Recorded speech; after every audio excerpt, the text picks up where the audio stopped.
Wuthering Heights, published November 24th, 1847. Volume 1, Chapter 7. Cathy stayed at Thrushcross Grange 5 weeks till Christmas. By that time her ankle was thoroughly cured, and her manners much improved. The mistress visited her often in the interval, and commenced her plan of reform by trying to raise her self-respect with fine clothes and flattery, which she took readily, so that instead of the wild, hatless little savage jumping into the house and rushing to squeeze us all breathless, there lighted from a handsome black pony a very dignified person, with brown ringlets falling from the cover of a feathered beaver, and a long cloth habit, which she was obliged to hold up with both hands that she might sail in. Hindley lifted her from her horse, exclaiming delightedly, "Why, Cathy, you are quite a beauty. I should scarcely have known you. You look like a lady now. Isabella Linton is not to be compared with her, is she, Frances?" "Isabella has not her natural advantages," replied the wife, "but she must mind and not grow wild again here. Ellen, help Miss Catherine off with her things. Stay, dear, you will disarrange your curls. Let me untie your hat."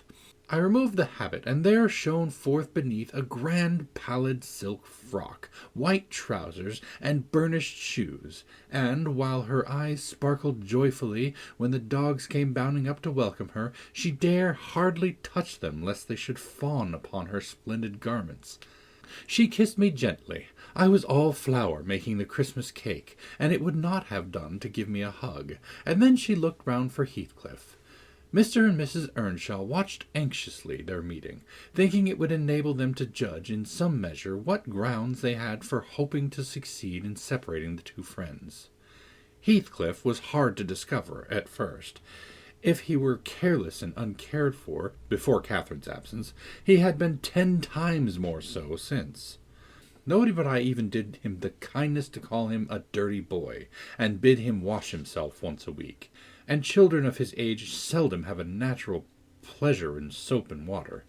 Therefore, not to mention his clothes, which had seen 3 months' service in mire and dust, and his thick, uncombed hair, the surface of his face and hands was dismally beclouded. He might well skulk behind the settle on beholding such a bright, graceful damsel enter the house, instead of a rough-headed counterpart to himself, as he expected.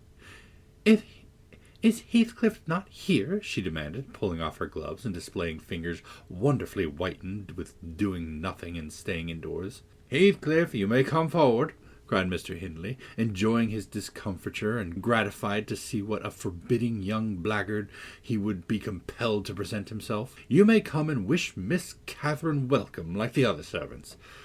Cathy, catching a glimpse of her friend in his concealment, flew to embrace him. She bestowed 7 or 8 kisses on his cheek within the second, and then stopped, drawing back, burst into a laugh, exclaiming, "Why, how very black and cross you look, and how funny and grim!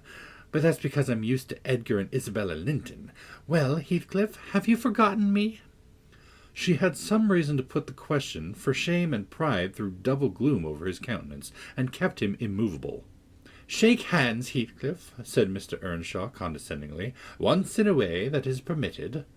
"I shall not," replied the boy, finding his tongue at last. "I shall not stand to be laughed at. I shall not bear it." And he would have broken from the circle, but Miss Cathy seized him again. "I did not mean to laugh at you," she said. "I could not hinder myself, Heathcliff. Shake hands at least. What are you sulky for? It was only that you looked odd. If you wash your face and brush your hair, it will be all right, but you are so dirty." She gazed concernedly at the dusky fingers she held in her own, and also at her dress, which she feared had gained no embellishment from its contact with him.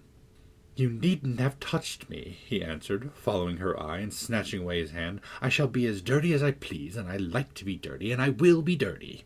With that he dashed head foremost out of the room, amid the merriment of the master and mistress, and to the serious disturbance of Catherine, who could not comprehend how her remarks should have produced such an exhibition of bad temper. After playing lady's maid to the newcomer, and putting my cakes in the oven, and making the house and kitchen cheerful with great fires befitting Christmas Eve, I prepared to sit down and amuse myself by singing carols all alone. Regardless of Joseph's affirmations that he considered the merry tunes I chose as next door to songs, he had retired to private prayer in his chamber, and Mr. and Mrs. Earnshaw were engaging Missy's attention by sundry gay trifles bought for her to present to the little Lintons, as an acknowledgment of their kindness. They had invited them to spend the morrow at Wuthering Heights, and the invitation had been accepted, on one condition. Mrs. Linton begged that her darlings might be kept carefully apart from that naughty swearing boy. Under these circumstances I remained solitary. I smelt the rich scents of the heating spices, and admired her shining kitchen utensils, and the polished clock, decked in holly, and the silver mugs arranged on a tray, ready to be filled with mulled ale for supper, and, above all, the speckless purity of my particular care, the scoured and well-swept floor. I gave due inward applause to every object, and then I remembered how old Earnshaw used to come in when all was tidied, and call me a cant lass, and slip a shilling into my hand as a Christmas box. And from that I went on to think of his fondness for Heathcliff, and his dread lest he should suffer neglect after death had removed him. And that naturally led me to consider the poor lad's situation now, and from singing I changed my mind to crying. It struck me soon, however, there would be more sense in endeavouring to repair some of his wrongs than shedding tears over them.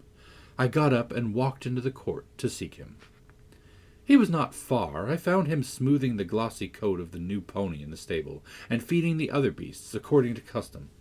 "Make haste, Heathcliff," I said. "The kitchen is so comfortable, and Joseph is upstairs. Make haste, and let me dress you smart before Miss Cathy comes out. And then you can sit together, with the whole hearth to yourselves, and have a long chatter till bedtime." He proceeded with his task, and never turned his head towards me. "Come, are you coming?" I continued. "There's a little cake for each of you, nearly enough, and you'll need half an hour's donning." I waited 5 minutes, but getting no answer from him, Catherine supped with her brother and sister-in-law. Joseph and I joined at an unsociable meal, seasoned with reproofs on one side and sauciness on the other. His cake and cheese remained on the table all night for the fairies. He managed to continue work till 9 o'clock, and then marched dumb and dour to his chamber. Cathy sat up late, having a world of things to order for the reception of her new friends. She came into the kitchen once to speak to her old one, but he was gone, and she only stayed to ask what was the matter with him, and then went back. In the morning he rose early, and, as it was a holiday, carried his ill humour onto the moors, not reappearing till the family were departed for church. Fasting and reflection seemed to have brought him a better spirit. He hung about me for a while, having screwed up his courage, exclaimed abruptly, "Nelly, make me decent. I'm going to be good." "High time, Heathcliff," I said. "You have grieved Catherine. She's sorry she ever came home, I dare say. It looks as if you envied her, because she is more thought of than you." The notion of envying Catherine was incomprehensible to him, but the notion of grieving her he understood clearly enough. "Did she say she was grieved?" he inquired, looking very serious. "She cried when I told you were off again this morning." "Well, I cried last night," he returned, "and I had more reason to cry than she." "Yes, you had the reason of going to bed with a proud heart and an empty stomach," said I. "Proud people breathe sad sorrows for themselves. But if you be ashamed of your touchiness, you must ask pardon, mind, when she comes in. You must go up and offer to kiss her, and say, you know best what to say, only do it heartily, and not as if you thought her converted into a stranger by her grand dress. And now, though I have dinner to get ready, I'll steal time to arrange you so that Edgar Linton shall look quite a doll beside you. And that he does. You're younger, and yet, I'll be bound, you're taller, and twice as broad across the shoulders. You can knock him down in a twinkling. Don't you feel that you could?" Heathcliff's face brightened a moment. Then it was overcast afresh, and he sighed, But, Nelly, if I knocked him down 20 times, that wouldn't make him less handsome, or me more so. I wish I had light hair and fair skin, and was dressed and behaved as well, and had a chance of being rich as he will be. And cried for mamma at every turn, I added, and trembled if a country lad heaved his fist against you, and sat at home all day for a shower of rain. Oh, Heathcliff, you're showing a poor spirit. Come to the glass, and I'll let you see what you shall wish.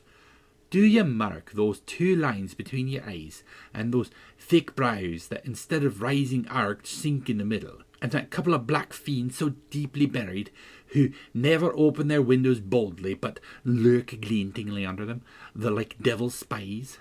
Wish and learn to smooth away the surly wrinkles, to raise your lids frankly, and change the fiends to confident, innocent angels, suspecting and doubting nothing, and always seeing friends where they are not sure of foes.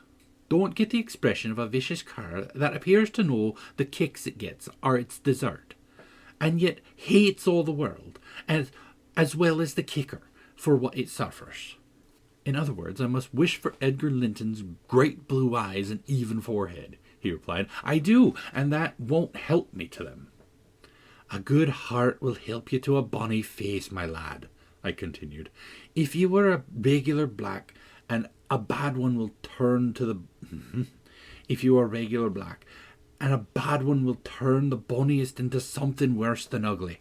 And now that we've done washing and combing and sulking, tell me whether you don't think yourself rather handsome.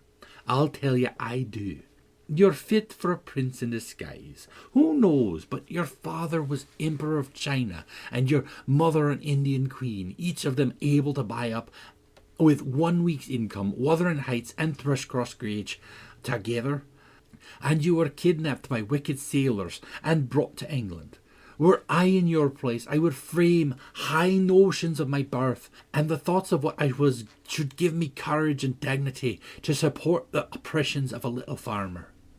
So I chatted on, and Heathcliff gradually lost his frown, and began to look quite pleasant, when all at once our conversation was interrupted by a rumbling sound moving up the road and entering the court. He ran to the window, and I to the door, just in time to behold the 2 Lintons descend from the family carriage, smothered in cloaks and furs, and the Earnshaws dismounted from their horses. They often rode to church in winter. Catherine took a hand of each of the children, and brought them into the house, and set them before the fire, which quickly put colour into their white faces. I urged my companion to hasten now, and show his amiable humour, and he willingly obeyed. But ill luck would have it that as he opened the door leading from the kitchen on one side, Hindley opened it on the other. They met, and the master, irritated at seeing him clean and cheerful, or perhaps eager to keep his promise to Mrs. Linton, shoved him back with a sudden thrust, and angrily bade Joseph keep the fellow out of the room. Send him into the garret till dinner's over. He'll be cramming his fingers in the darts and stealing the fruit if left alone with him a minute. Nay, sir, I could not avoid answering. He'll touch nothing. Not he. And I suppose he must have his share of the dainties as well as we. He shall have his share of my hand if I catch him downstairs again till dark, cried Hindley. Begone, you vagabond! What, you are tempting the coxcomb, are you? Wait till I get a hold of these elegant locks, see if I won't pull them a little bit longer. They are long enough already, observed Master Linton, peeping from the doorway.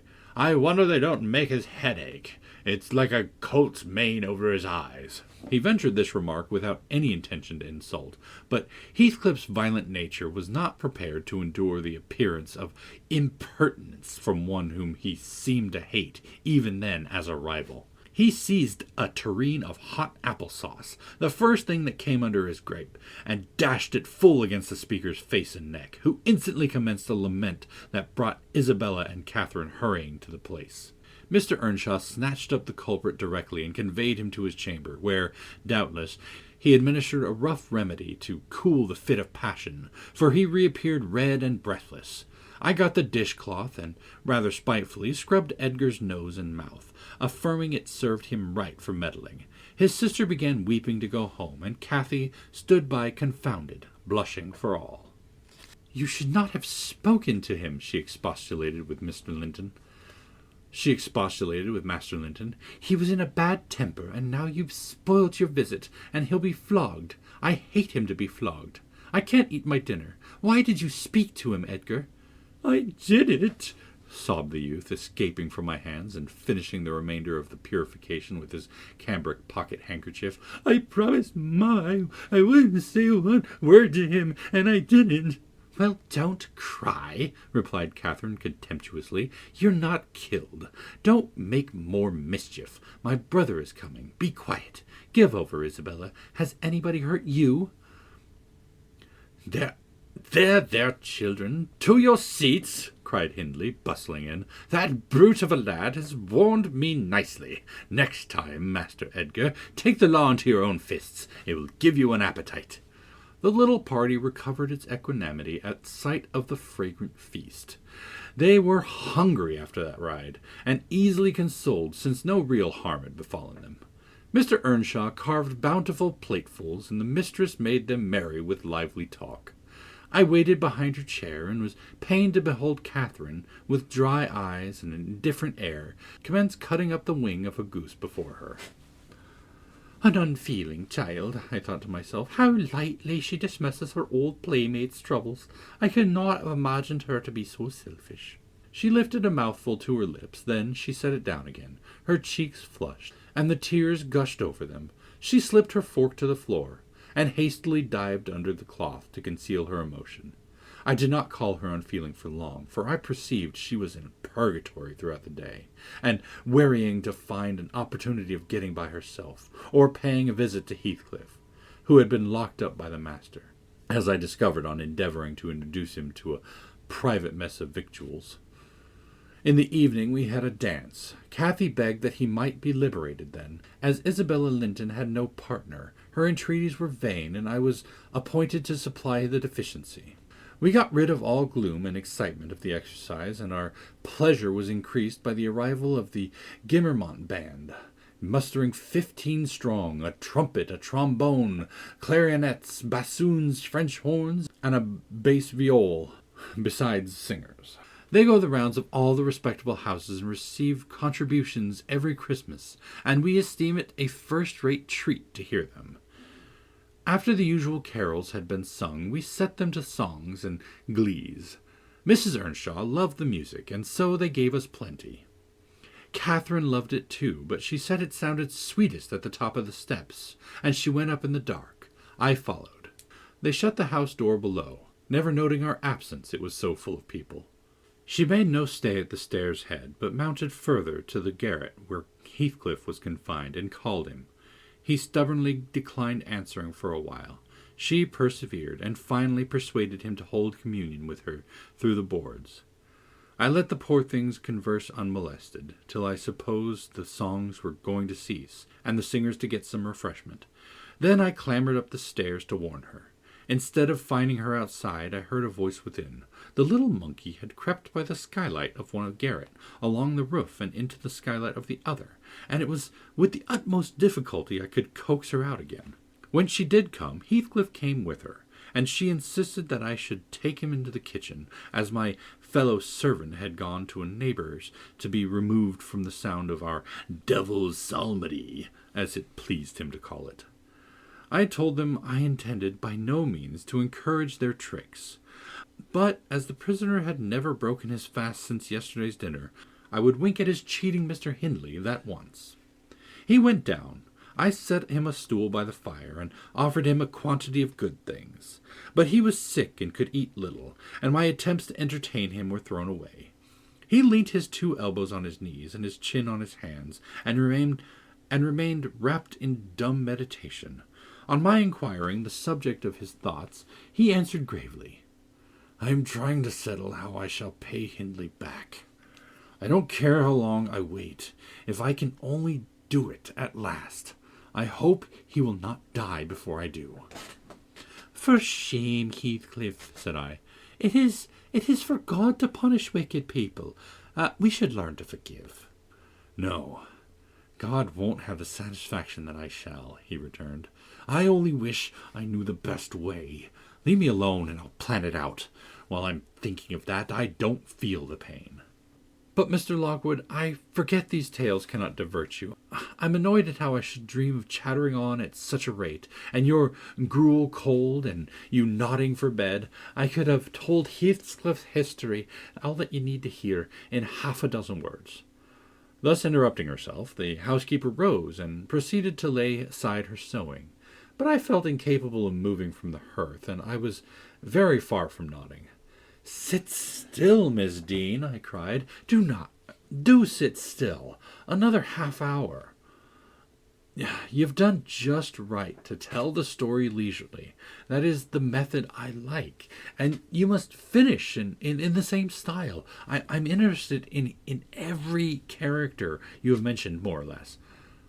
The clock is on the stroke of 11, sir. No matter. I'm not accustomed to go to bed in the long hours. 1 or 2 is early enough for a person who lies till 10. You shouldn't lie till 10. There's the very prime of the morning gone long before that time. A person who has not done half of his day's work by 10 o'clock runs a chance of leaving the other half undone. Nevertheless, Mrs. Dean, resume your chair, because tomorrow I intend lengthening the night till afternoon. I prognosticate for myself an obstinate cold, at least. I hope not, sir. Well, you must allow me to leap over some 3 years, during the space Mrs. Earnshaw— No, I'll allow nothing of the sort. Are you acquainted with the mood of mind in which, if you were seated alone, and the cat licking its kitten on the rug before you, you would watch the operation so intently that Puss's neglect of one ear would put you so seriously out of temper? A terrible lazy mood, I should say. On the contrary, a tiresomely active one. It is mine at present, and therefore continue minutely. I perceive that people in these regions acquire over people in towns the value that a spider in a dungeon does over a spider in a cottage to their various occupants, and yet the deepened attraction is not entirely owing to the situation of the looker-on. They do live in more earnest, more in themselves, and less in surface change and frivolous external things. I could fancy a love for life here almost possible, and I was a fixed unbeliever in any love of a year's standing. One state resembles setting a hungry man down to a single dish, on which he may concentrate his entire appetite and do it justice. The other, introducing him to a table laid out by French cooks, he can perhaps extract as much enjoyment from the whole. But each part is a mere atom in his regard and remembrance. Oh, here we are the same as anywhere else when you get to know us, observed Mrs. Dean, somewhat puzzled at my speech. Excuse me, I responded. You, my good friend, are a striking evidence against that assertion. Excepting a few provincialisms of slight consequence, you have no marks of the manners that I am habituated to consider as peculiar to your class. I am sure you have thought a great deal more than the generality of servants think. You have been compelled to cultivate your reflective faculties for what of occasions for frittering your life away in silly trifles. Mrs. Dean laughed. I certainly esteem myself a steady, reasonable kind of body, she said, not exactly from living among the hills and seeing one set of faces and one series of actions from year's end to year's end, but I have undergone sharp discipline which has taught me wisdom, and then I have read more than you would fancy, Mr. Rockwood. You could not have opened a book in this library, and I have not looked into it, and got something out of it also, unless it be the range of Greek and Latin and that of French, and those I know from one another. It is as much as you can expect from a poor man's daughter. However, if I am to follow my story in true gossip's fashion, I had better go on, and instead of leaping 3 years, I'll be content to pass to the next summer, the summer of 1778. That is nearly 23 years ago. End of chapter 7.